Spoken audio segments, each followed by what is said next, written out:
पादपों में आता है पुष्पीय पादपों का शरीर में आता है। चार टॉपिक आप लोग को पढ़ना है। पहला जो पढ़ना है उत्तक है, जिसको अंग्रेजी में हम लोग टिश्यू कहते हैं। उत्तक के प्रकार में आता है तो टिश्यू सिस्टम के नाम से हम लोग जानते हैं। उसी तरह से आता है द्विबीजपत्री तथा एक बीजपत्री पादपों का शरीर, और एक आता है द्वितीयक वृद्धि। द्वितीयक वृद्धि इसमें सबसे पहले हम लोग यहाँ पे देखेंगे कि ये जो क्लास 12th में पढ़ रहे हैं, हम लोग बायोलॉजी पढ़ रहे हैं, पुष्पीय पादपों का शरीर। क्या पढ़ रहे हैं? पुष्पीय पादपों का शरीर पढ़ रहे हैं। तो पौधों का जो शरीर होता है वो किसका बना होता है? तो कोशिकाओं का बना होता है। किसका बना होता है? कोशिकाओं का बना होता है। और ये जो कोशिकाएं होती है वो किसमें संगठित होती हैं? उत्तकों तथा उत्तक अंगों में। क्या होती है? उत्तक तथा उत्तक अंगों में होती हैं। शारीरिक दृष्टि पौधे जो होते हैं, शारीरिक दृष्टि से देखा जाए तो ये जो पौधे होते हैं वो विभिन्न प्रकार के उत्तकों से बने होते हैं। विभिन्न प्रकार के उत्तकों से बने होते हैं।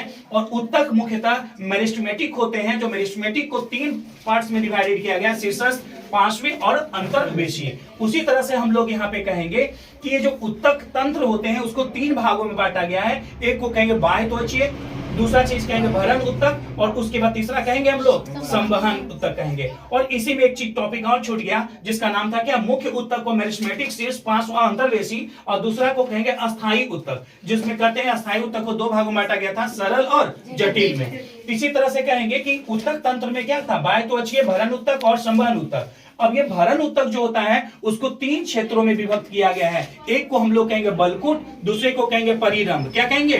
परिरंभ कहेंगे। और तीसरा को कहेंगे पीत। तीसरा को क्या कहेंगे? पीत। उसी तरह से आता है अगला, हम लोग कहेंगे कि ये जो संवहन होता है इसको 2 भागों में बांटा गया है, जाइलम और फ्लोएम। तो ज से जाइलम और फ से फ्लोएम। तो जल का संवहन कौन करने का काम करता है? जाइलम का काम होता है। और फूड हो गया, खनिज हो गया, इन सब का संवहन कौन करता है? भोजन और खनिज करता है। कौन करेगा? भोजन और खनिज को फ्लोएम करती है।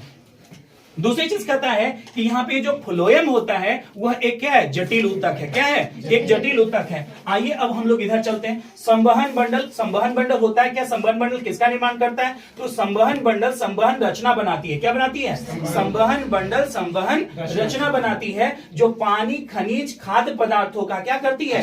एक जगह से दूसरी जगह यानी स्थानांतरण करती है। उसी तरह से कहेंगे कि द्विबीजपत्री तथा एक बीजपत्री पौधों की आंतरिक संरचना में भिन्नता पाई जाती है। क्या पाई जाती है? द्विबीजपत्री तथा एक बीजपत्री पौधे तथा की आंतरिक संरचना में क्या पाई जाती है? भिन्नता पाई जाती है। दूसरा में कहेंगे कि द्वितीयक वृद्धि, यानी द्वितीयक वृद्धि में आती है द्विबीजपत्री पौधों के तने और तथा मूल जो होते हैं, मूल में होती हैं ये मृदुतक कोशिकाएं, समव्यासी होते हैं। ये क्या होते हैं? यहाँ पे मृदुतक कोशिकाएं जो होती हैं वो कैसी होती हैं? समव्यासी होते हैं। अब यहाँ पे आइए, हम लोग कैम्बियम की जो क्रिया होती है वह शरीर क्रियात्मक और पर्यावरणीय कारकों पर क्या करती है?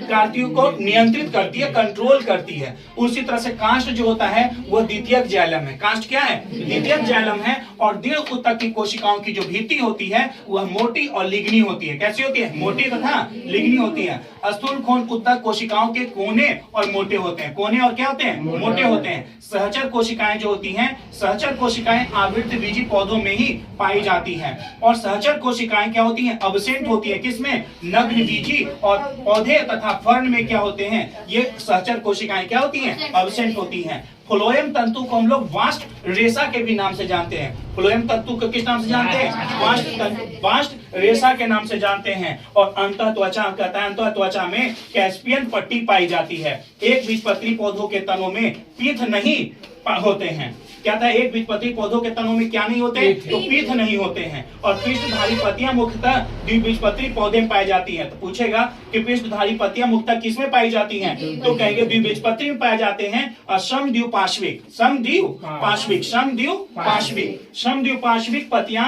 मुख्यतः क्या होती हैं? एक बीजपत्री होती हैं। क्या होती हैं? एक बीजपत्री होती हैं। इस तरह से आपका ये जो टॉपिक था आपका वो क्या हो गया? फिनिश्ड।